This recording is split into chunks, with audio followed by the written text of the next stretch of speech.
ESPN 94.1 FM and AM 930 present The Drive. It is the Thursday, June 30th edition. Your Drive begins now on ESPN 94.1 and AM 930. I'm your host, Paul Swann.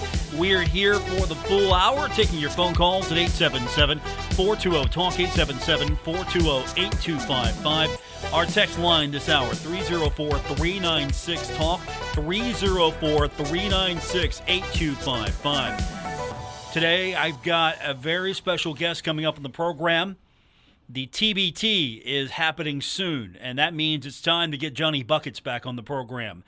Jon Elmore will be with us here in the next few minutes. We'll talk about Herd that and hopefully Thundering Herd alumni team making that run for the million. And it all starts in Charleston, so an opportunity for a lot of Herd fans to go up, see the alumni team, get to root for John once again, get to root for Ott. I don't know. You might find some new favorites as well. So that's coming up, and Johnny's coming on the program. Johnny Buckets. I know his given name is Jon Elmore, but we know him as Johnny Buckets because that's what he does. He just makes buckets happen. So that's what's coming up today as far as our guests are concerned. As I mentioned, we'll get your phone calls and texts in. I really want to talk to you. We got a lot to get into today because college football is going crazy again. It's going nuts. Alignment, once again, we didn't see this coming, right? None of us saw this coming. We were all just sitting back, cozy. Everything was settled. No, this was coming. We saw this. Just didn't see it happening like today. So the Big Ten could get a couple of more teams. The Pac-12 could be looking for some new teams. Right now, where's the Pac-12 going to stand in all of this? Is it going to be behind the Big 12, ahead of the Big 12? Probably. It's going to be Big Ten, SEC, ACC, Big 12, Pac-12. That might be the pecking order. That might be the pecking order now. That might be the pecking order here in a couple of years. So we'll break all of that down. What's that mean, though, for the college football shuffle again? I think Marshall's pretty set right now. I don't think Marshall is taking off anytime soon. Maybe in the next 10 years, some of these universities could reposition themselves to be in a position to maybe make a leap. I don't know.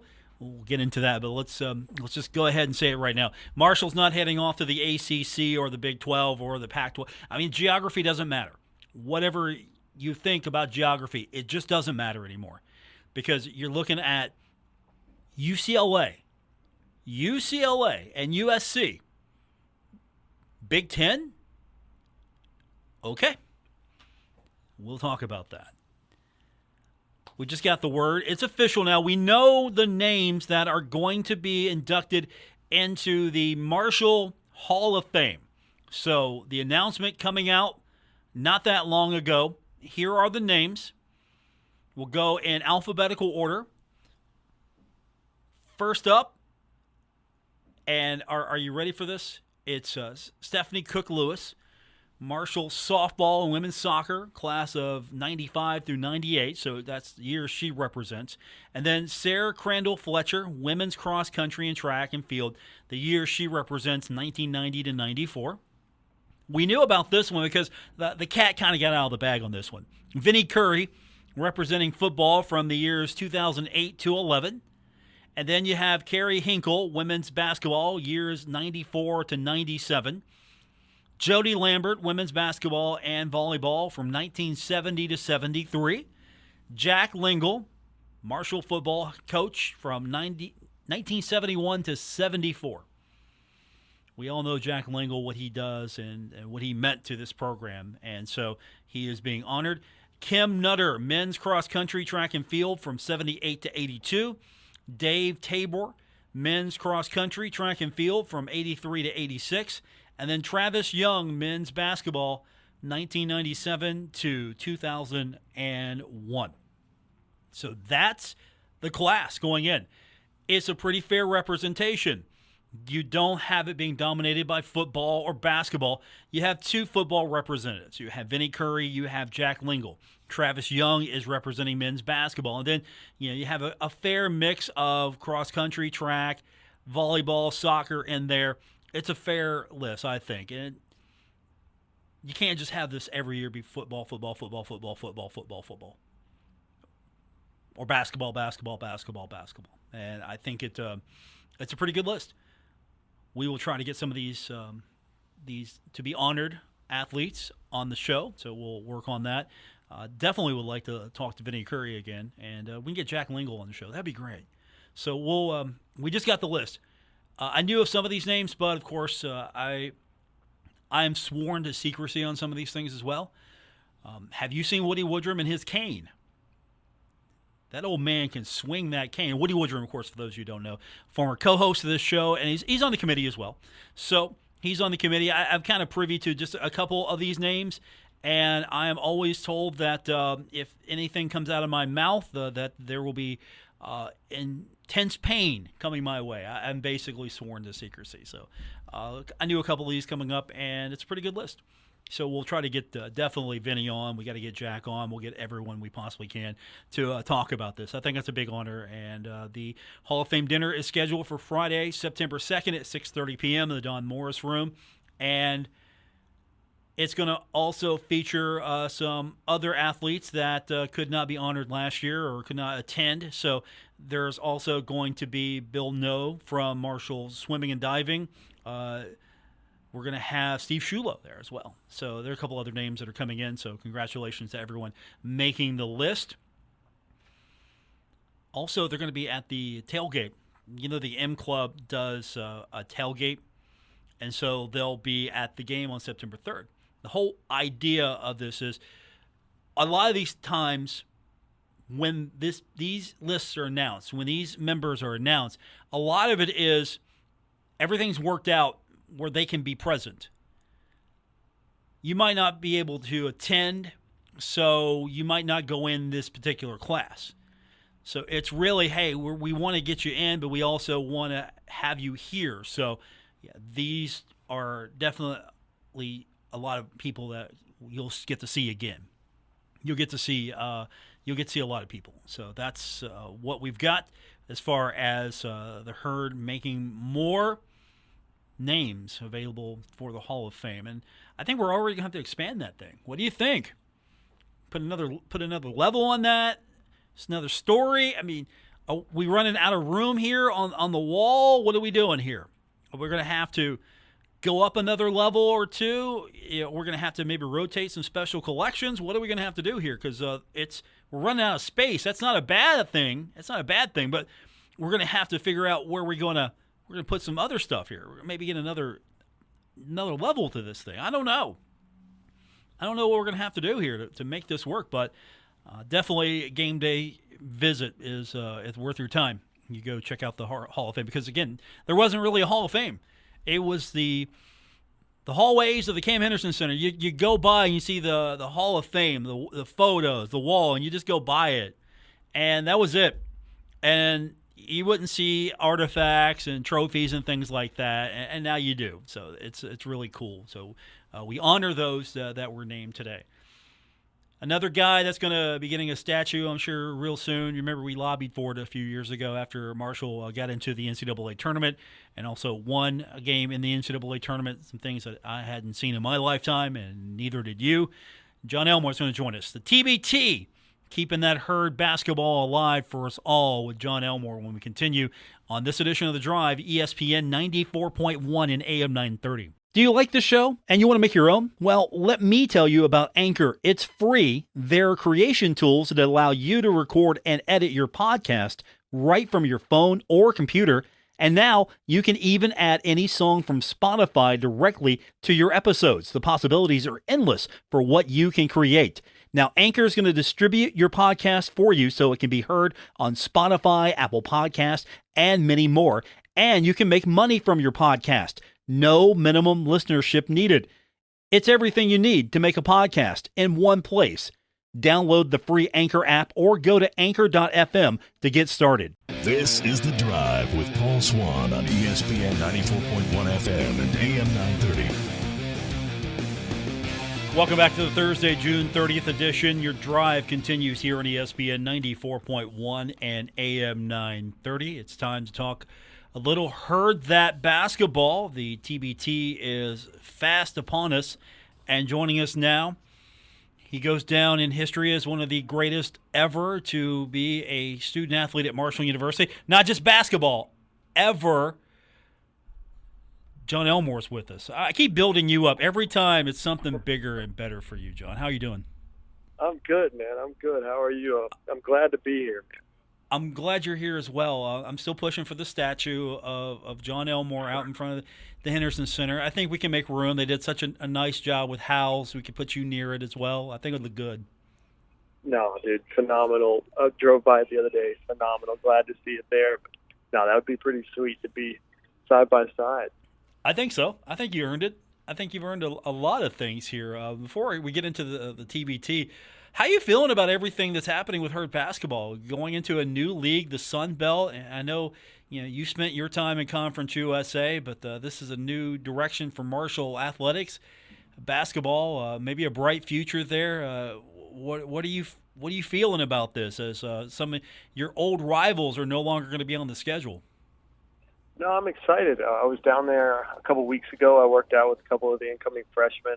Went to lunch with Coach D'Antoni and the coaching staff. So they're super energetic about the new season, and I think looking forward to an opportunity to try and bounce back.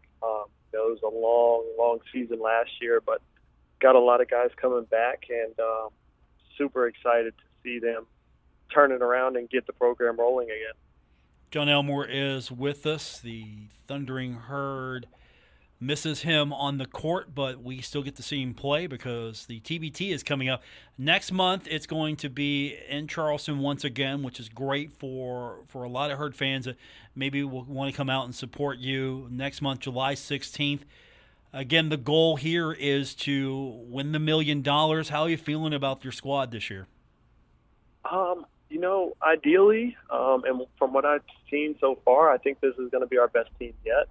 We play at the Charleston Coliseum July 24th. Tickets are on sale now. We played James Madison's alumni team. So talk about a little Sun Belt kickoff action. I hope to see a ton of Marshall fans. West Virginia plays right after us. So I think it's just a great experience and a lot of excitement for the state having that type of high-level basketball during the summer in Charleston for Marshall fans and West Virginia fans at the same time.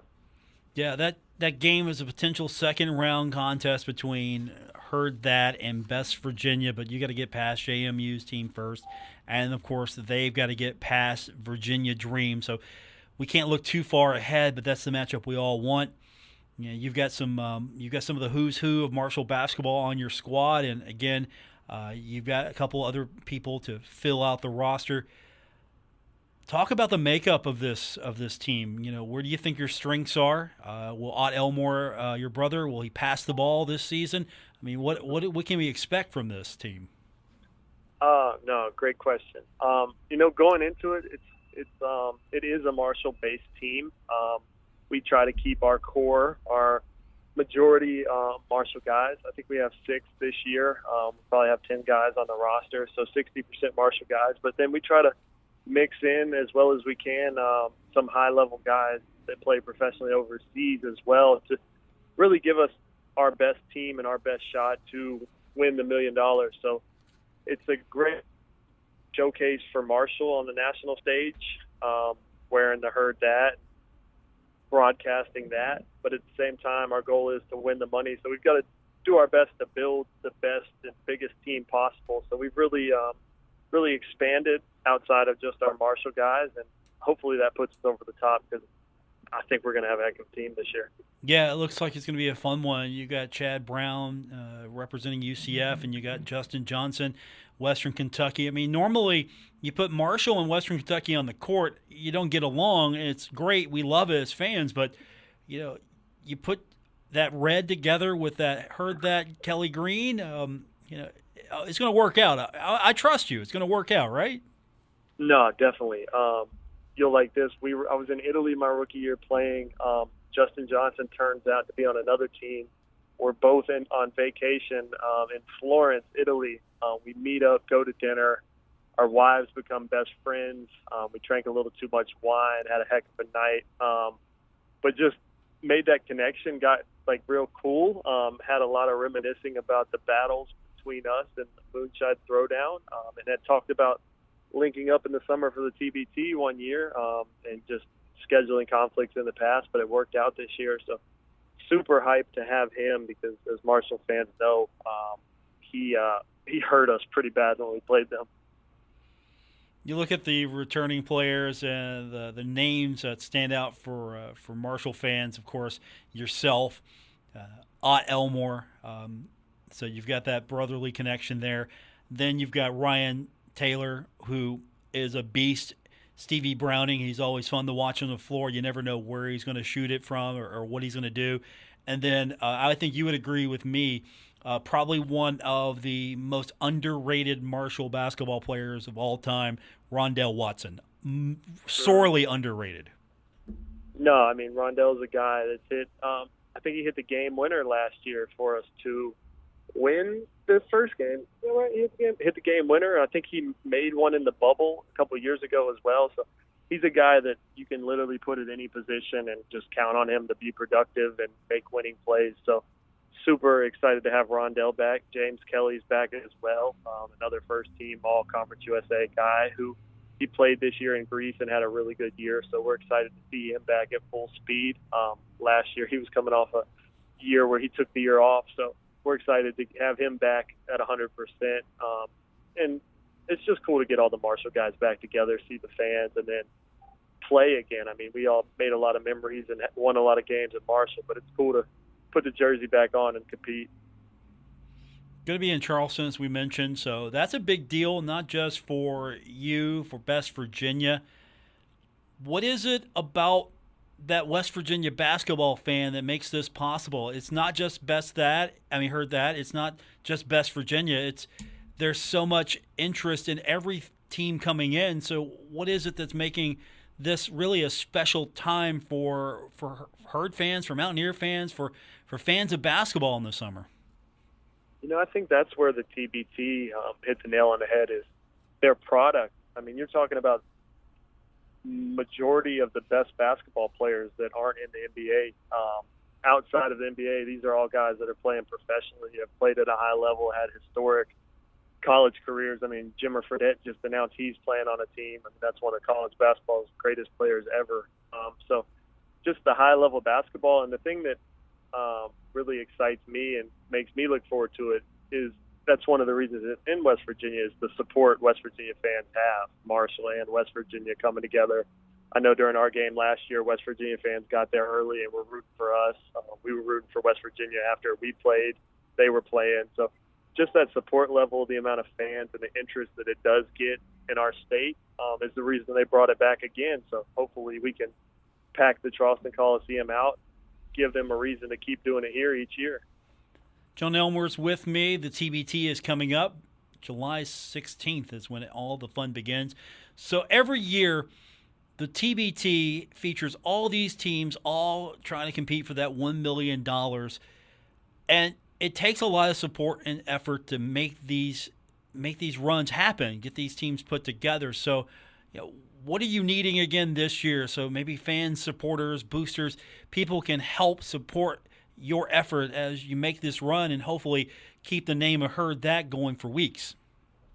The biggest thing is just, like you said, the support level, whether that's, say somebody owns a restaurant and wanted to donate a meal, say you own a small business, you wanted to write a small check to cover team hotels, say you wanted to make a monetary donation to cover gear and other expenses that go towards getting everybody in town, getting training time at the gym, stuff like that. So there is a lot of behind-the-scenes work that goes into it, and there's a lot of money involved because it's not cheap flying everybody in. It's not cheap getting the hotels. It's not cheap doing team meals, stuff like that. So any type of support, you can get in contact with me on Facebook, Twitter, Instagram, all kinds of stuff like that. So would love any type of help or support of any kind. I mean, not just money, but anything like that goes a long way to help us out in the tournament. People buy swag as well. I know there are options for people to buy Herd that gear. That helps as well, right? Yes, 100%. Literally anything goes a long way. Jon Elmore is with us. The TBT is coming up, the basketball tournament. Heard that will be, once again, leading the charge for all of Marshall fans. We mentioned earlier you're taking on Founding Fathers. They're a JMU alumni school, so really the rivalry between Marshall and JMU really gets underway well before the Sun Belt. It's going to begin in Charleston at the TBT. What can you tell us about JMU and how exciting is that matchup going to be? It's going to be a tough game. They're bringing back most of the team that they had last year. They ended up losing in the first round, but it came down to a last-second shot in a tight, grinded-out game. So, everybody's looking forward to that West Virginia Herd that matchup. But the thing about the TBT is nothing's guaranteed unless you win your first-round matchup. We have a tough game. They have a tough game. So we've got to both take it one game at a time and hopefully meet up in the second round. But, man, the first game's going to be a tough one. What kind of trash talk can we expect? I know you don't have that history with them, but they are going to be a foe. At least JMU is going to be a foe of the Thundering Herd. So what kind of trash talk can we expect? And I know your epic trash talking days might be behind you, but do you have a little left in you? See, I rely on Ott for that. He kind of gives us that spark and that flair. He's definitely been practicing. I was talking to him the other day, and he told me that he was going away to the mountains to do like a Rocky-style training camp to get his mind and body right for the tournament. So I'm expecting him to be in peak physical shape and peak trash talking shape. See, that works for you. That's like stealth. That's you. That's you being under the radar. They're not looking at you. They're looking at Ott, and then that's where you kill them with the dagger. That's good leadership there, John. That's the 1-2 punch, man. Shake and bake. I like it. Jon Elmore's with us. So you're doing pretty well overseas, by the way. I don't think we've talked about that. You're doing okay. I mean, you can play a little basketball still, and right now you're in the Lithuanian Basketball League, and you seem to be doing okay. You're getting by, right? Yeah.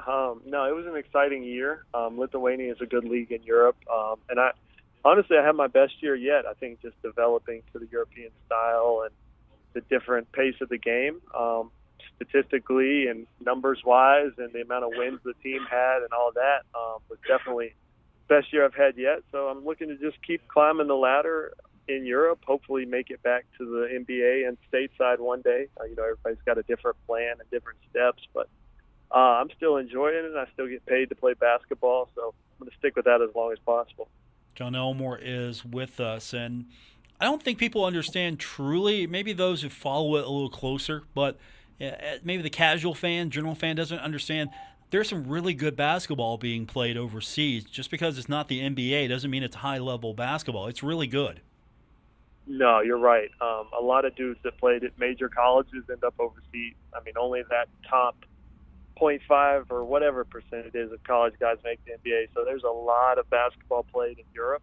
And like you said, there's a lot of high-level, high-caliber players. And honestly, there's a lot of guys in Europe that can play in the NBA. It's just a matter of being in the right moment or having the opportunity and getting lucky. So, I don't take it for granted.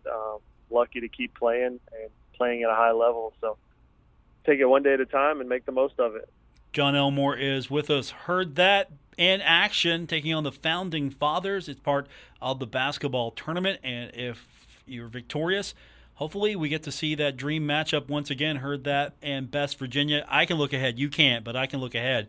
It should be a fun one. Anything else that maybe people need to know before we let you go, John? Nah, man, I just need everybody to go ahead and start buying tickets. We need to pack the Charleston Coliseum up, so it gives the basketball tournament, reason to keep Charleston as a host city. It's great for the city, the state, and the university, so definitely need to give them a reason to keep bringing it back. Jon Elmore, my guest. Hey, man, good doing it again. Thanks. Good luck. I look forward to seeing all the action. Hopefully we're talking about it here in a few weeks, the $1 million prize going to you, and heard that. Definitely, man. Go Herd. That's Jon Elmore. Johnny Buckets, one of the all-time greats for Marshall basketball, and just an all-around great guy. When we continue, we will get your phone calls and text in. You can join us by calling 877-420-TALK, 877-420-8255. Our text line is open, It's 304-396-TALK, 304-396-8255. It's official. Brett McMurphy reporting USC and UCLA formally applying to join Big Ten. That is according to his sources. We'll talk about it when we continue with this edition of The Drive on ESPN 94.1 and AM 930. This is The Drive with Paul Swann on ESPN 94.1 FM and AM 930. We continue on with this edition of The Drive here on ESPN 94.1 and AM 930. Would you like to be on the show? You can be. All you have to do is hit that text line. It is wide open for you, and it's free. There are no charges. Rates do not have to apply because it's free to text. 304-396-TALK, 304-396-8255. That's the line to be a part of the program today. We just had Jon Elmore on. If you missed that, you can get that interview later on the podcast. All you have to do is follow The Drive with Paul Swann on Apple Podcasts, Spotify, or wherever you like to get your podcast. You can find The Drive with Paul Swann. So it's going to be fun in Charleston to see Jon back and heard that once again, and I'm looking forward to all of that. It's going to be nice. Talk a little basketball here because right now college football is going to be dominating once again everything that we're talking about. We just got out of the Stanley Cup. The draft is coming soon. We just got out of the NBA. The draft is over. We got the NFL coming up soon. But no, we're going to have to talk about college football realignment yet again. So a few minutes ago, Brett McMurphy from the Action Network, in his usual "I'm there first" style, has reported that USC and UCLA formally applying to join the Big Ten, and the earliest they would begin to play would be 2024. And according to his report, the Big Ten expected the vote to add both schools in the next 24 hours. You know, you don't apply unless you already know. You don't apply unless you know. You might make a phone call, you might put feelers out, but at the same time, you don't put the application in unless you know. So the Big Ten looking to expand. Geography means nothing now in college football. And pretty soon, the term Power 5 is going to mean nothing. It's going to be Power 2 and the rest of us. And there's going to be tiers to that. You might have the group of 3. Hey, are you Power 2? No, we're group of 3. And then you got group of 5. That P6 thing's gone, by the way. It never was. It's gone. Never again. There's no P6. There's not going to be a P3, a P4. There's definitely not going to be a P5 here. So what's the Big 12 do?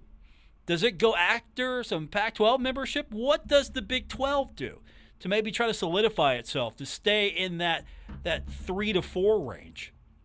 Because ultimately it's going to be the SEC and the Big Ten.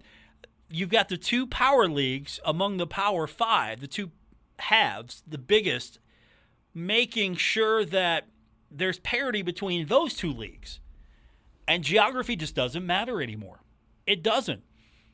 Thankfully, Marshall's in a league where geography matters, and I think that's going to benefit all that are in that league. It makes perfect sense.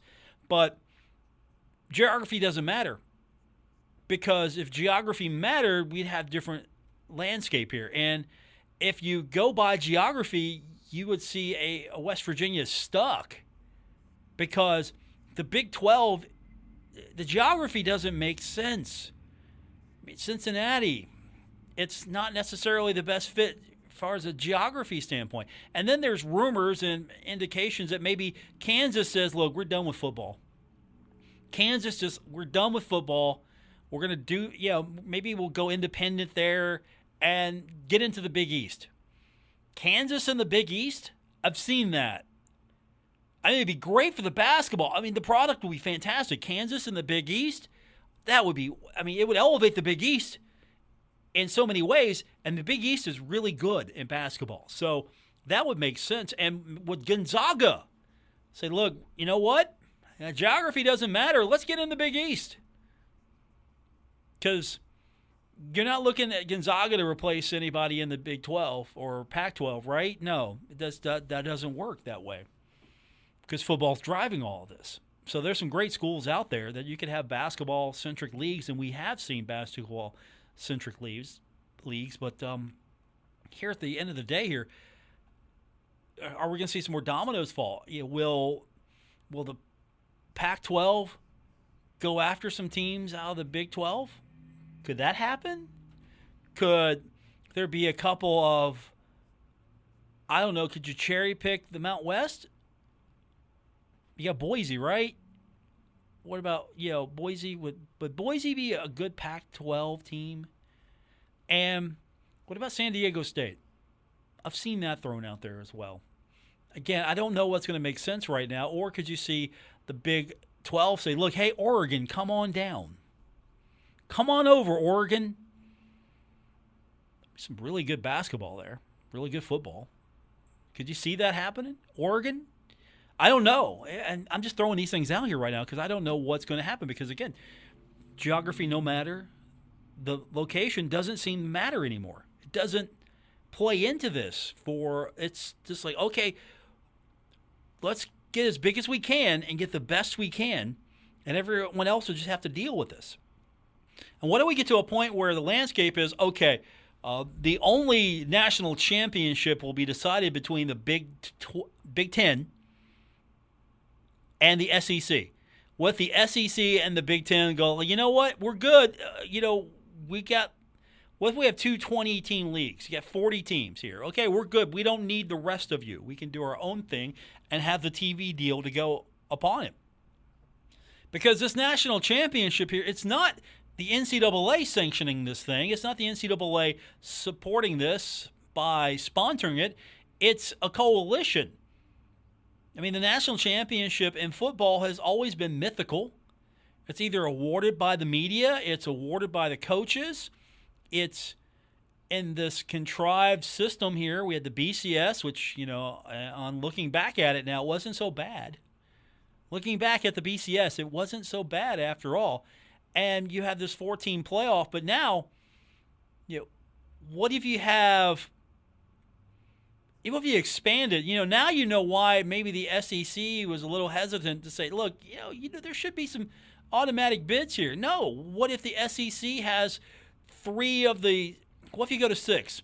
Okay, the SEC has 3 of the best 6 teams out there, so they get 3 in. And the Big Ten gets 2 or 3 in. See what I'm saying here? This isn't set up for the rest of college football. This is set up for the Big Ten, and this is set up for the SEC. And I think the two leagues realize, okay, you need the other one, but, okay, you got that, we got this, and everyone else is just going to have to figure out what it needs to do. But you can't cherry pick Conference USA anymore. It's the bottom. It's the complete bottom. The MAC's not going anywhere. What do you got left? So could you see the Mount West? Could you see the Big 12 be the aggressor next? Could the Big 12 be more aggressive? Could you see, because I don't know what the American's going to do, and I don't know how, are you cherry picking the American now? So what's going to happen? Will the Pac-12 be aggressive towards the Big 12, or will the Big 12 be aggressive towards the Pac-12? All I know is the Big 10's probably smiling right now going, we're good. We're doing all right. SEC's good too. Everybody's good right there in those 2 leagues.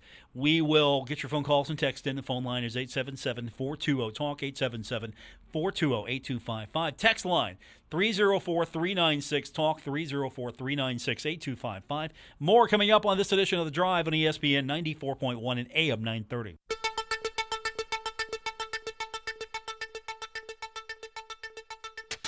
This is The Drive with Paul Swann on ESPN 94.1 FM and AM 930. We're wrapping up today's edition of The Drive here on ESPN 94.1 and AM 930. More coming out about this, again, realignment phase, 5, 6, where are we at on this thing?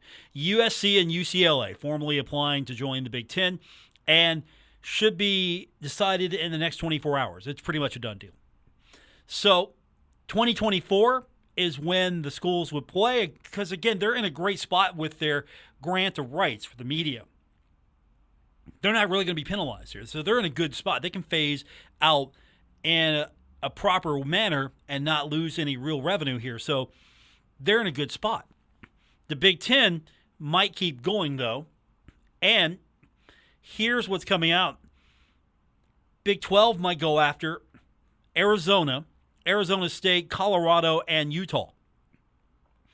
So the once historic Pac-12, historic, one of the great leagues of college football history, could be on the verge of extinction here because how's the Pac-12 bounce back? I thought the Pac-12 should have been aggressive going after the Big 12. When this was coming out, I thought, okay, Pac-12 needs to be really aggressive here and go after the Big 12. So the Big 12 might go, no, we're just going to go ahead and put the final nail in the coffin here on you. And you could have Arizona, Arizona State, Colorado, and Utah. That is according to reporting from, again, Brett McMurphy. So we're following some of his reporting on that. So that means geography might mean something, but not really. What's that going to do for the remaining? I mean, could the Mountain West get cherry-picked? Could the Mountain West go do some cherry-picking? I don't know. I mean, who wants UNLV? I mean, would the Big 12 go, hey, UNLV? No. Would the Pac-12 go, hey, UNLV, you're right? No. But some of these schools might be in a league with UNLV because, again, the power structure is going to be this. It's going to be the SEC Big 10. That's going to be Tier 1. Tier 2 is going to be the ACC, and it looks like maybe the Big 12, so Tier 2. Tier 3 right now could be the Pac-12. Maybe it could be the P6. I don't know because, I mean, you got the American, you have the Pac-12, Sun Belt, Mountain West, the MAC Conference USA. Maybe not in that particular order, but if the Pac-12 can make some moves, the Pac-12 can maybe it might be a Power 4 situation, but it's definitely going to be a Power 2 situation. A Power 2 situation, maybe a Tier 2. And you might see these leagues become more insular. It could be more don't need to go outside much because there are going to be so many teams. Maybe you play an occasional non-conference game. I mean, basketball and other sports probably have to. But in football, would you really need to go outside? If you're the SEC, would you really need to go outside much of the SEC? If you're in the Big Ten, would you really need to go outside of the Big Ten much? Not really. I mean, maybe there's that occasional game that you could play. You might not have to, though. You could. Maybe the Big Ten champion meets the SEC champion for the right to be the national championship. What are the other leagues going to say? What can the other leagues do about it? Nothing. Because now you're going to have the argument, well, do you really think that the ACC has football on the same level as the Big Ten or the SEC? You think that their conference champion should be in this mix? I mean, you don't know what's going to happen, but I'm sure the ACC will eventually figure it out. But where can the ACC go right now? Where's the ACC going to cherry pick? I don't know. Because I don't know what the criteria is going to be now, other than, I mean, we can't do media markets. I mean, we're doing fan bases. We got to do what team brings you the most value. I mean, you look where the American went. The American's trying to reinvent Conference USA. Conference USA is almost all but dead. The Mid-American Conference is just a throwback to years gone by, and it's doing fine. It's happy with what it is. The Mountain West, it could try to be aggressive. I don't know if that's the play there. And looks like the Big 12 just says, look, we'll help with the dagger in. We'll just push it in further and just finish this thing all together here. And so that's because, again, you're trying to secure yourself, and it's television. You're trying to secure yourself and make yourself to the point where you have options and you have a little bit of a bargaining chip here when it comes to, inventory as well. But what do we watch on Saturdays? If we're not watching the home team, what are we watching on Saturday?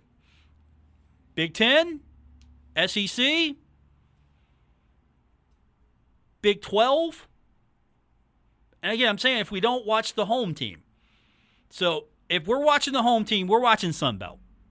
If we're watching the home team and you're a Mountaineer fan, you're watching the Big 12. If you're everybody else, and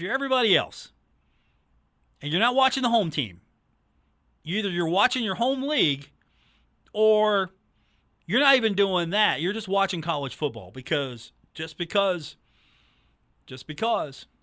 not everybody necessarily has a home team. They love college football, but we're going to watch also what's on TV. What's the big game? What's the big matchup?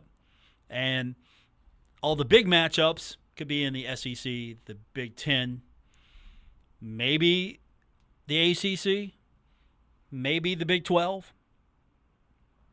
I'm not too worried. If I'm in the ACC, I would be worried, but not too worried. I think ACC is a solid 3, with the Big 12 coming at 3 for that spot. Like it's 1 and 1A, and then you have 3, 4, and 5. 5, I think, just got stabbed in the heart, and the Big 12 is going to come and rip it out and finish it. So we might be down to 4, but we don't have Power 5. I don't think Power 5 is going to be a thing much longer. It's going to be Power 2 because they're not done expanding. And that's going to do it for this edition.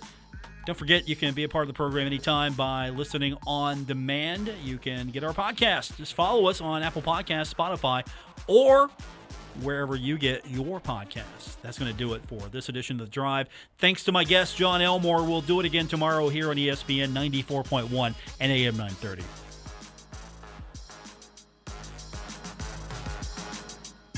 WRBC Huntington, W231BS Huntington, broadcasting from the Oscars Breakfast Burgers and Brew Studios. This is ESPN 94.1 and AM 930.